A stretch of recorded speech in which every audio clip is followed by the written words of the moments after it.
Metaphor language is extremely interesting, and it's something not a lot of people speak about. Not a lot of people even know, because it's a hidden little gemstone in understanding your unconscious mind.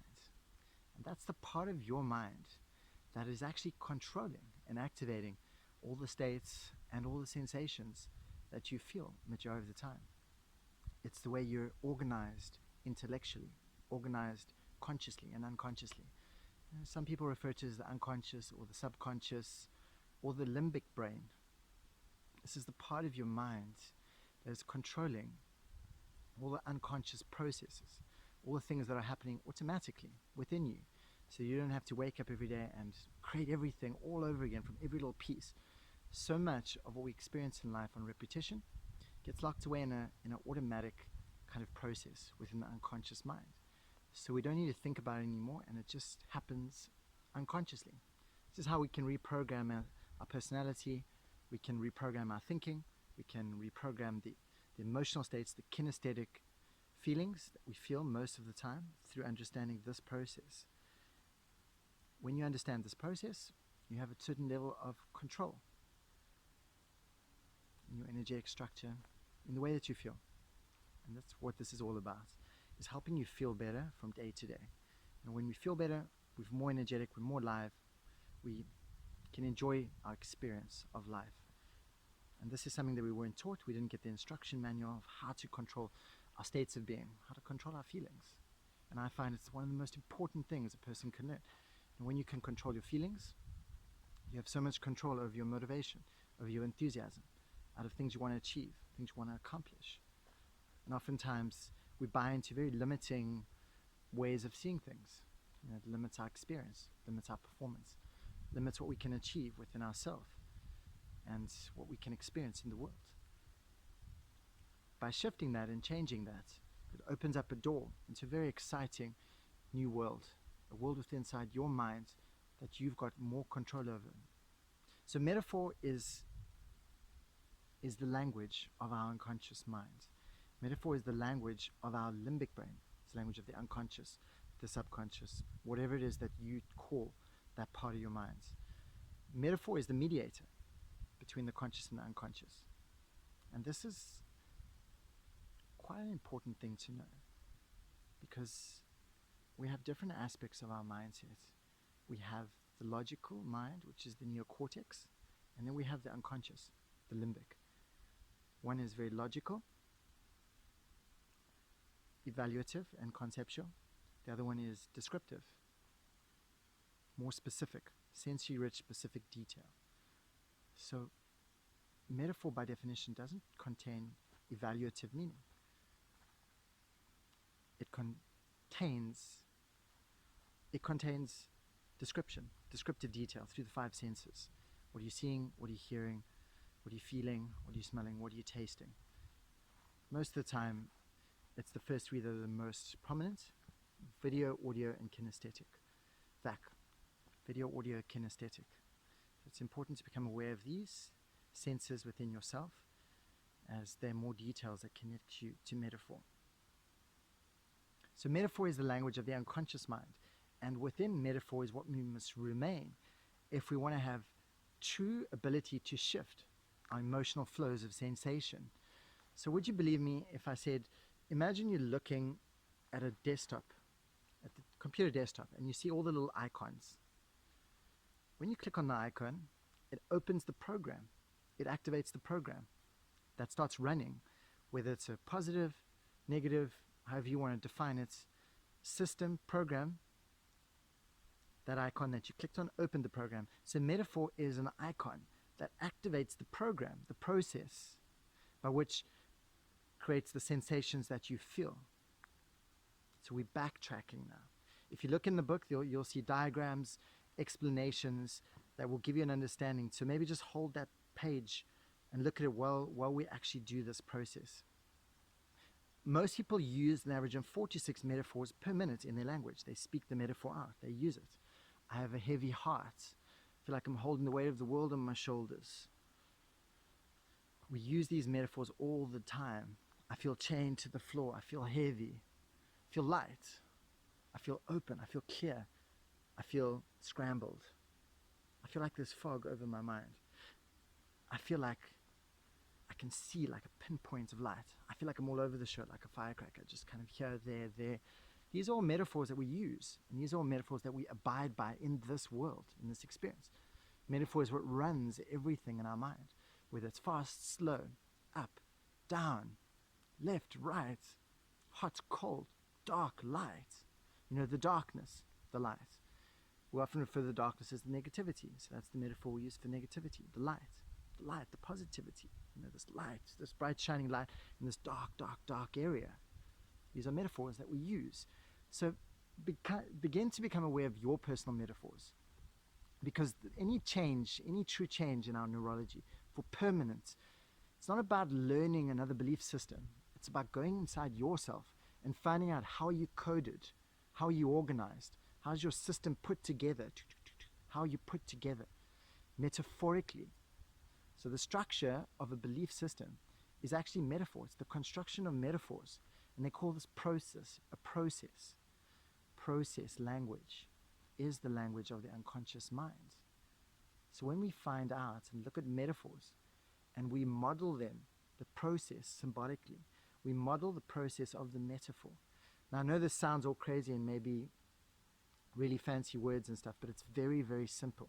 Keep it simple. We just want to find out the metaphor within you that activates the program or the sensation or the emotion that you're feeling.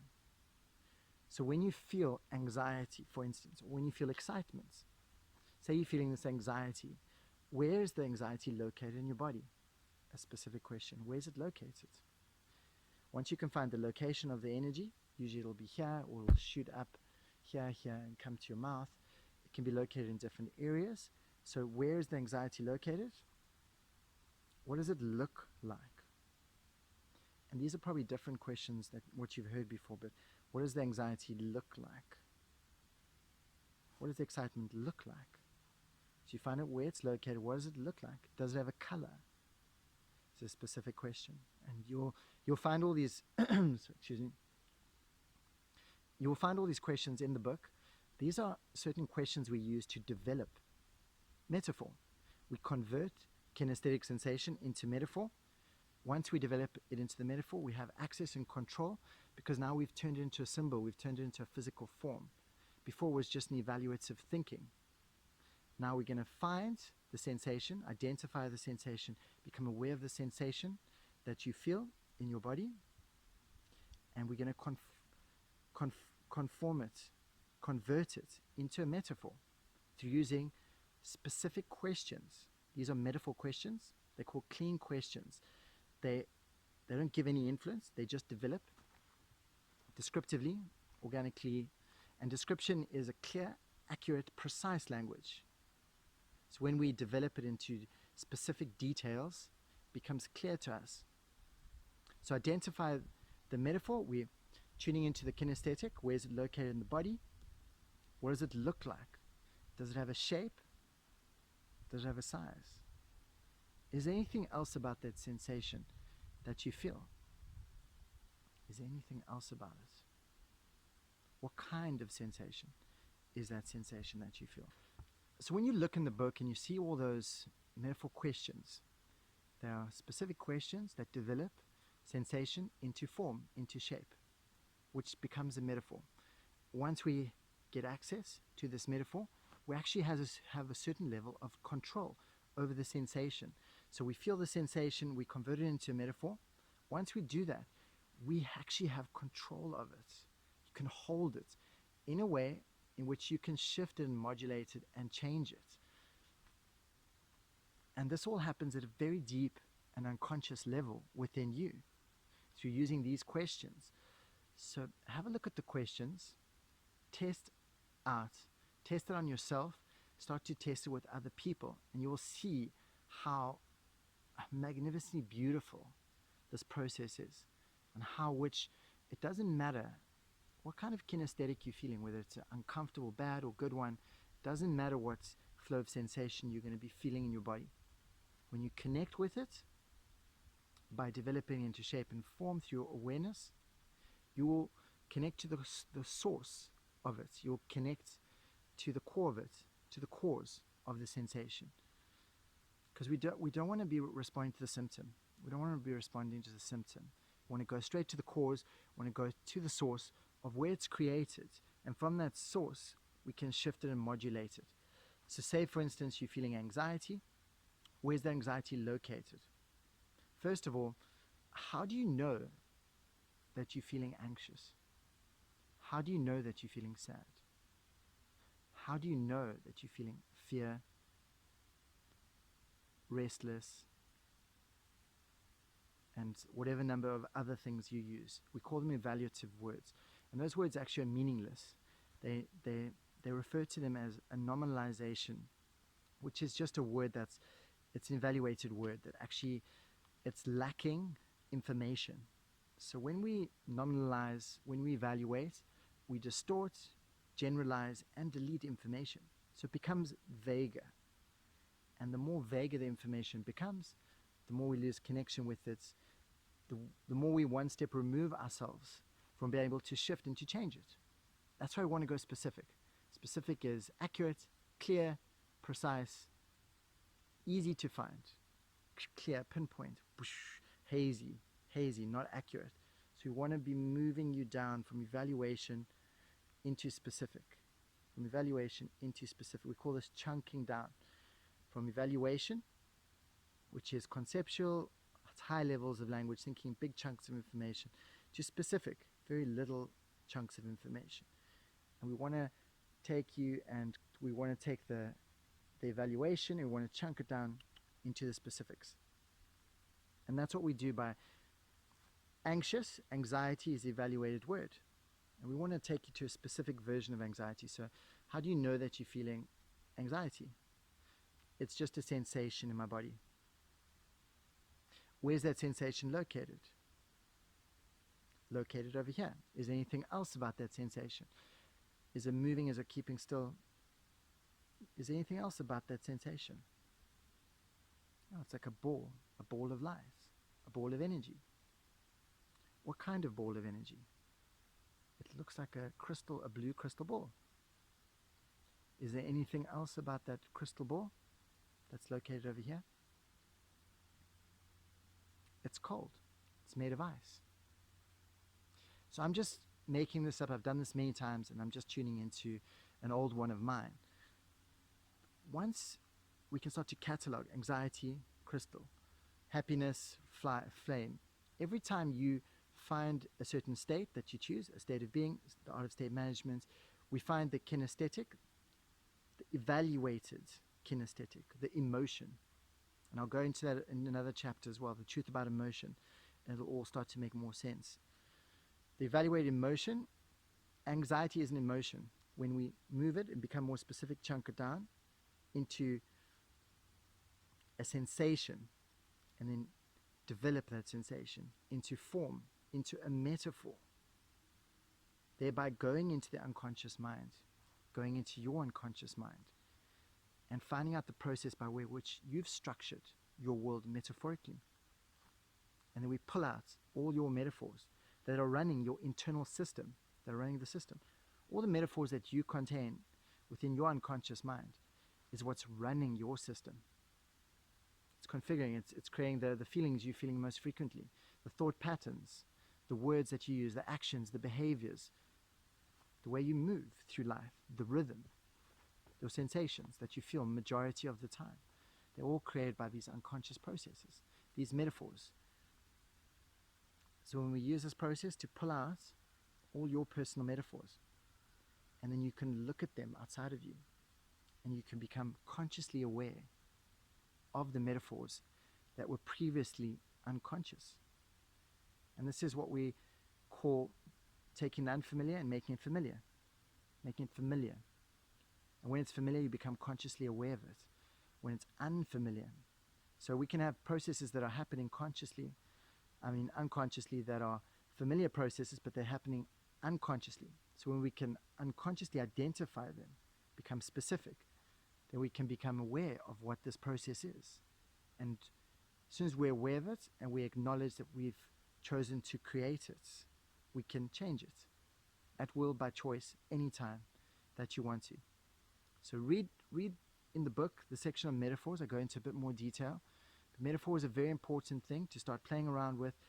And what I want you to do as an exercise at the end of this video is go evoke some sensation, whether it be a negative, a positive sensation. Evoke it within yourself, induce it, become aware of where it's located, and then describe it into detail using those metaphor questions.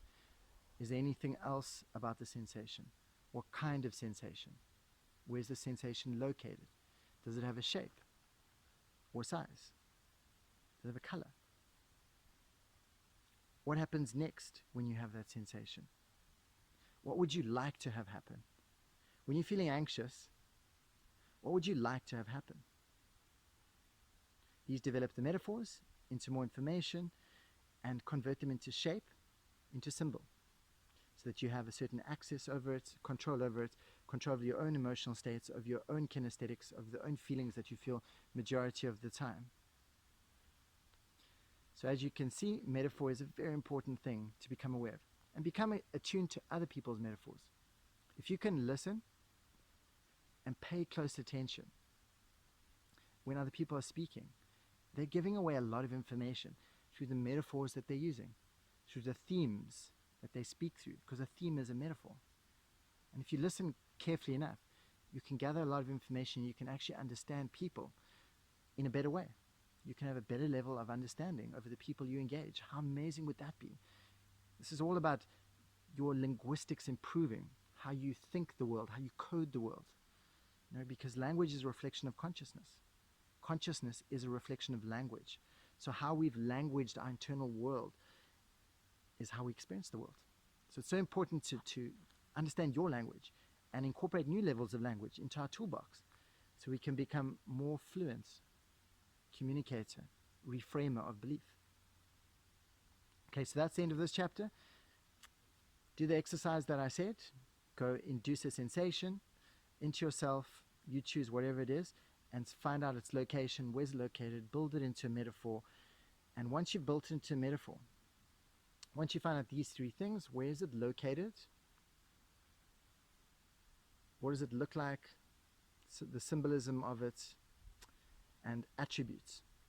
Then ask yourself this question. When you've got this symbol, what happens next? You take it into the future. But you'll see this in the notes. Use this exercise, test out this exercise right now, and start to practice it daily. Start to practice it daily when you need it most.